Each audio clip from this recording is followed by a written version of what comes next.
Ang nakaraan, nagsimulang magsanay mag-isa ang ating bida ng Supreme Harmony Steps ng kanyang lolo. At habang nakabantay sa kanya ang isa sa mga malalakas na tauhan ni Glenn, nasabi nito na imposibleng matutunan ito ng ating bida kahit henyo siya. Kaya lang nagulat ito sa kanyang nakita, dahil sa isang saglit ay nakita niya ang aura at presensya ng patriarka sa ating bida. At dahil gusto rin ng lolo na matawid na ni Raon ang antas ng master, pinasama ito kay Cheryl sa isang misyon. Pagpapatuloy, matapos tanggapin ng ating bida ang alok ng pinuno ng Heavenly Sword Order, bumalik na ang ating bida sa Raging Wind Corps para piliin ang mga miyembro na isasama niya sa misyon. Ang mga napili nito ay sila Runan, Byrne, Martha at si Dorian. Kaya lang ang pinakahuli sa grupo ay ang isang ito na dating ginulpi ng ating bida na si Crane Zighart, kaya nagtataka ito sa gulat. Kahit na malayo ang abilidad at lakas nito sa mga pangunahing kasamahan ni Raon, nakikitaan pa rin ito ng ating bida ng potensyal na lumago pa ng husto. Naiiyak ang isang ito nang mapili siya ng ating bida na sumama sa misyon, iyon ay dahil ang misyon ay hindi pang baguhan, kundi isang misyon sa malakas na pangkat na Heavenly Order. Tandaan na mahirap na misyon ito, bakit pa raw siya sinama, pero sa isip-isip ng ating bida, kahit raw naiiyak-iyak ito ngayon, ipagpapasalamat raw ito ni Crane. Matapos ang pagpili ng mga miyembro, agad na silang nagtungo kung saan naruroon ang pangkat ng Heavenly Sword Order, dahil kailangan na kaagad masimulan ang misyon. Dito ay nagsabi si Cheryl ba nakapit ng magsimulang dumilim, kaya kailangan na nilang magtayo ng mga tent para sa kanilang kampo bago tuluyang dumilim, na naintindihan naman ito ng ating bida. Dahil doon, agad na kinausap ni Raon ang kanyang mga kasama, na kailangan na nilang magtayo mga tent para sa kanilang tutulugan. Byrne at Dorian kayo ang manguna sa pagtayo ng tent, Runan at Crane kayo naman ang manguna sa pagkuha ng mga kahoy para sa ilawan natin. Sabi naman ni Raon, ikaw Martha ikaw ang maghanda ng ating hapunan kasama ko. Agad na nagreklamo si Martha. Sandali lang, bakit ako ang maghahanda ng pagkain? Tanong nito, sabi ni Raon. Ikaw lang kasi ang marunong gumawa ng pagkain na pwedeng kainin ng tao, sabi nito. Dagdag pa ni Raon, bakit gusto mo ba na si Runan na lang ang maghanda ng ating pagkain? Naikinagulat nito ang kanyang naalala. Dito ay hindi makapaniwala si Martha sa kanyang nakita na dala-dala ni Runan noon. Sabi ni Runan, tikman ninyo ang luto ko. Dahil doon, wala na talagang magagawa itong si Martha, dahil baka hindi sila umabot sa misyon pag kinain nila ang pagkain na lulutuin ni Runan. Oo na, sige na ako na magluluto, sabi nito na talagang wala siyang choice, na kinausap naman ni Raon si Dorian, na bago umalis si Dorian at gawin ang pinag-utos rito, ilabas raw ni Dorian ang mga kagamitang pangkain, mga lutuan at ibang mga sangkap sa pagkain. Kaya lang habang nag-aasikaso na ang mga ito, may napansin si Martha na kakaiba sa paligid, dahil parang naging tahimik, sabi nito, sandali lang, bakit ganun? Tanong nito, dagdag pa ni Martha, nasaan ang mga kasama nating Heavenly Sword Order? Saan sila nagpunta? Tanong nito, sabi pa ni Martha, kaya naman nating mag-set up ng camp rito, kaya lang bakit nawala sila? Sabi naman ni Byrne, kani-kanina lang naririto pa sila, pagtataka rin nito. Si Dorian naman ay nagsalita rin, ayun nga. Kala ko tutulungan nila tayo rito na mag-set up para sa tutuluyan natin ngayong gabi. Saan ba sila nagpunta? Na si Raon naman ay hindi rin makasagot sa kung anong ginagawa ng Heavenly Order. Lumipas ang mga oras at sumapit na nga ang gabi, dito ay nakatayo na nga ang tent na tutulungan ng pangkat ng ating bida at ng Heavenly Order. Nang makauwi ang Heavenly Order ay nagulat sila, sabi nila, umalis lang kami saglit para mag-break, pero tapos na ninyo kaagad. Pagtataka ng mga kasamahan nila Raon. Ang isang ito ay ang vice leader ng Heavenly Order na si Ikon, sabi pa nito, sa bilis ninyong gawin ang mga ito, mukhang may mga karanasan na kayo sa mga ganitong klase ng misyon, pagpuri nito. Kaya lang, ang isa sa mga kasamahan ni Ikon na nasa bandang likuran, at nagsalita, pero vice leader, tignan mo ang tent na ito, parang napakahinang klase, hindi kaya mabagsakan tayo nito habang natutulog. Pagrereklamo ng kupal, na ang vice leader ay parang nahiya sa sinabi ng kanyang kasama, sabi pa ng isa na nasa dulo, tignan mo rin yung pagkakalagay ng mga poste ng tent, tabangi, yung higaan naman masyadong mababa, baka manigas na tayo niyan sa lamig, patuloy na pagrereklamo ng mga angas. At patuloy pa sa pagrereklamo ang pangkat ng Heavenly Order sa pangkat ng ating bida, dahil hindi man lang raw naglagay ng drainage, na ang dalawang ito ay hindi na nakapagsalita pa sa mga kakupalan ng mga kasama. Si Martha naman ay sumigaw na tapos na raw ang kanyang pagluluto ng pagkain, pwede na raw silang kumain ngayon dahil ito nga ay nakahanda na. Kumakain na ngayon si Raon, na nalalasahan naman ni Wrath, sabi nito, hindi ganun ka-perpekto ang pagluluto ni Martha pero hindi naman masama ang lasa, na pinuri rin ni Raon ang luto ni Martha na talagang mahusay at marunong magluto si Martha. Kaya lag si Wrath nga na napakatalas ng bibig ay hindi nil-ate ang luto ni Martha. Ang mga kasama naman nila na Heavenly Order ay nagrereklamo na naman. Bakit ganito ang hapunan natin? Ang tabang naman, kulang sa pampalasa, tapos sobrang alat pa. Kung ganito ang kakainin natin palagi tiyak na matutuyuan tayo at magkakasakit sa bato, ano nang gagawin natin, sabi ng mga siraulo. Dito ay naiinis na si Martha, wala na nga raw na itulong ang mga taga-Heavenly Order sa mga gawain tapos puro reklamo pa. Gusto nang isahog ni Martha ang mga kasamang ito sa kanyang lulutuin sa susunod, pero pinipigilan siya ni Raon at huminahon raw. Si Raon naman ay humingi na lang ng tawad, at nagsabi na mas gagalingan na lang raw nila sa susunod. Sabi naman ng mga taga-Heavenly Order, siguraduhin mo lang, mataas ang standard namin sa pagkain, na nagulat si Martha sa ginawa ni Raon na ito pa ang humingi ng tawad kahit wala naman silang ginagawang masama. Matapos kumain, tumayo na ang mga siraulo, at nagpaalam, magpapatrol raw sila, kaya ang pangkat na ng ating bida ang maghugas raw ng pinggan, iyon daw ay dahil mga baguhan na swordsman pa lang raw ang pangkat ng ating bida, na tinanggap lang rin ni Raon na walang pagrereklamo. Inis na talaga si Martha, dahil tinatrato lang raw sila na utusan ng mga taga-Heavenly Order. Sabi naman ni Byrne, ang mga iyon kasi ang mga swordsman na nagpuprotekta sa patriarka, sigurado na may dahilan ang mga ginagawa nila, nagpatrolya rin kasi sila bago tayo maghapunan. Dito ay parang naging halimaw na si Martha sa gigil at gusto ng mangangat, patrol mo mukha mo. Anong patrol ang gagawin nila sa lugar na ito? Babantayan nila kung may multa o wala, hindi mo ba nakikita na talagang inaasar nila tayo ng husto?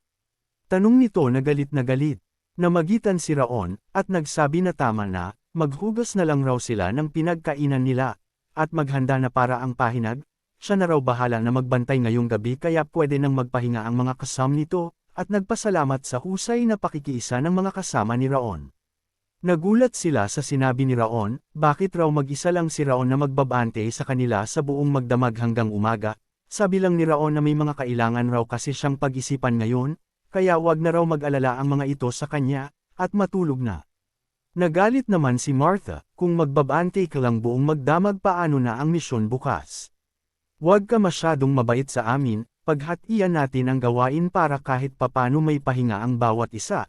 Suhestyon nito, wag na, okay lang talaga ako, pagpupumilit naman ni Raon.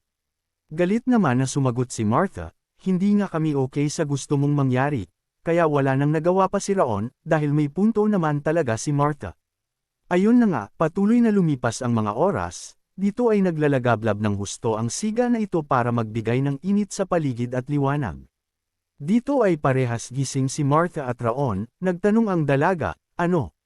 Talagang hahayaan mo lang sila sa kanilang ginagawa sa atin. Ang mga iyon ay talagang hinahamon tayo sa laban, inis na sabi ni Martha. Sabi naman ni Raon, hindi ba ikaw mismo ang excited na makasama ang mga iyon sa isang misyon? Nakangiting sabi ng ating bida, na si Martha naman ay sumagot, hindi ko kasi alam na mga kopal pala ang mga iyon, kung alam ko lang baka hindi na ako sumama rito. Sabi pa ni Martha, sinong mag-aakala na ang mga nagbabante pala sa patriarka ay ang papangit ng ugali? Sabi naman ni Raon, kahit ako nagulat rin dahil ibang-iba sa inaasahan ko ang pag-uugali nila. Sabi naman ni Martha, huwag ka lang pangiti-ngiti dyan, magsalita ka mismo patungkol sa ginagawa nila, bakit ba tahimik ka lang ngayon, hindi ka katulad ng normal monji pag-uugal, kung wala kang sasabihin ako na ang kakausap sa kanila. Pinutol na lang siya ni Raon, sabi nito, magsanay na lang tayo Martha. Nakangiting sabi nito, na talagang hindi iniintindi ni Raon ang ginagawa ng Heavenly Sword Order sa kanila, na para bang nauunawaan niya ang ginagawa ng mga taga-Heavenly Sword Order. Sabi pa ni Raon, nakaupo lang naman tayo ngayon at walang ginagawa, bakit hindi na lang tayo magsanay habang nagbabante sa mga kasamahan natin, sabi nito. Agad na tumayo itong si Martha, at nagsabi, kahit dito at ganitong sitwasyon pagsasanay pa rin ang gusto mong mangyari ngayon, ibang klase ka talaga, sabi naman ng ating bida, habang nagsasanay tayo, titignan ko kung anong meron sa iyong espada, kaya maghanda ka na, kunin mo na ang iyong espada. Sa paligid naman naririto ang pinuno ng Heavenly Sword Order na si Cheryl nagmamatsyag pa rin sa mga ginagawa ng ating bida, na si Martha ay wala nang nagawa pa kundi ang sumunod sa gusto ni Raon. Lumipas ang gabi at sumapit ang umaga, ang pangkat ng Heavenly Order ay muling bumalik sa grupo, na dito ngayon ay naiilang itong mga kasamahan ni Raon, sila Dorian at Crane ay hindi na comfortable ngayon sa mga kasama nila na patuloy na pinaparinggan sila. Lumipas pa ang mga oras, at sumapit ang gabi, muling nagmasid ang pangkat ng Heavenly Order, at nakikita nila na nagsasanay pa rin ang grupo ni Raon, sila Runan at Byrne. Itong vice leader ay nagtungo ngayon sa kanilang leader na si Cheryl, at nagsabi na hindi na niya kaya ang ginagawa nila sa pangkat ng ating bida. Sabi pa nito, oo, may mga nakikita nga kaming mga mali sa ginagawa nila, pero hindi na tama na lahat na lang pinupuna namin, na karamihan naman sa ginagawa nila ay talagang perpekto. Tapos tignan mo pa, kung may mga natitira silang oras, nagsasanay pa nga sila, sabi nito, na ang mga pinaggagawa pala nila ay kagagawa ni Cheryl. Nagtanong pa ang vice leader, ano ba dahilan bakit kailangan namin pahirapan ang mga batang iyon, na itong si Cheryl naman ay nakukonsensya na rin sa pinapagawa niya. Ganon ang ginawa ni Cheryl, dahil narinig niya mula sa patriarka na si Raon ay may ugali na baka ayusin ang mga problema sa pamamagitan ng lakas niya, o daanan sa dahas ang mga bagay-bagay.